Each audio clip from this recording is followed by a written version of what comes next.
Derrière l'exposition Minicom Wa Eleicom se trouve quelque chose de très personnel, à savoir la chaîne de ma défunte arrière-grand-mère. Georges Alama est chercheur et collectionneur d'art palestinien, ainsi que l'un des fondateurs du centre culturel Dar al-Saba à Bethléem. À partir du lundi 19, ce centre accueillera une exposition d'artisanat palestinien en coopération avec le musée Terra Santa. Minicom Wa Eleicom signifie de vous jusqu'à vous, car ces pièces ont été fabriquées pour vous Bethlémites et vous reviennent. Un titre significatif, évocateur de nombreuses histoires entrelacées entre passé et présent. J'ai appris de ma grand-mère qu'elle avait fait don de cette pièce à la paroisse afin de pouvoir payer les frais d'obsèques d'une tante. Elle a été la clé du démarrage de mes recherches en 2007. Au travers des différentes salles, les visiteurs se retrouvent plongés dans la tradition séculaire de l'artisanat palestinien. Vêtements, sculptures, bijoux, coiffures, nacres. Parmi les pièces les plus précieuses figure notamment une maquette du Saint-Sépulcre datant du XVIIe siècle, l'un des rares exemples existants dans le monde. Aux côtés des objets se trouvent aussi des visages. Ceux des artisans d'antan figurant sur les photographies accrochées au mur, ceux des auteurs d'œuvres exposées, et ceux de certains de leurs descendants, présents lors de l'inauguration de l'exposition.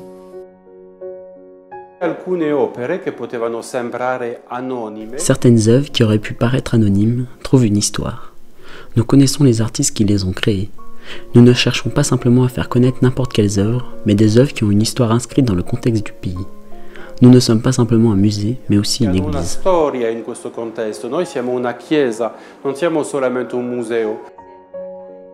Les objets exposés sont la propriété du musée Terra Santa et seront majoritairement exposés dans la nouvelle partie historique du musée, actuellement en construction.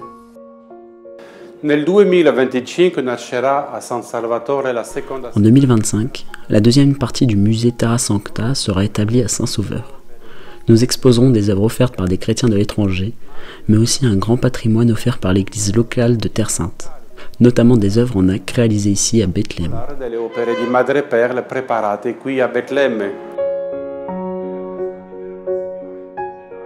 Lors d'une réunion informelle sur l'avancement des travaux, le frère Stéphane Milovic a expliqué la conception des différentes salles d'exposition. Il a également souligné la valeur du dialogue avec les autres communautés de Terre Sainte, exprimée non seulement dans ce projet, mais aussi dans les initiatives d'exposition qui animent les différentes collaborations du musée Terra Santa, comme celle sur l'artisanat palestinien actuellement en cours à Bethléem.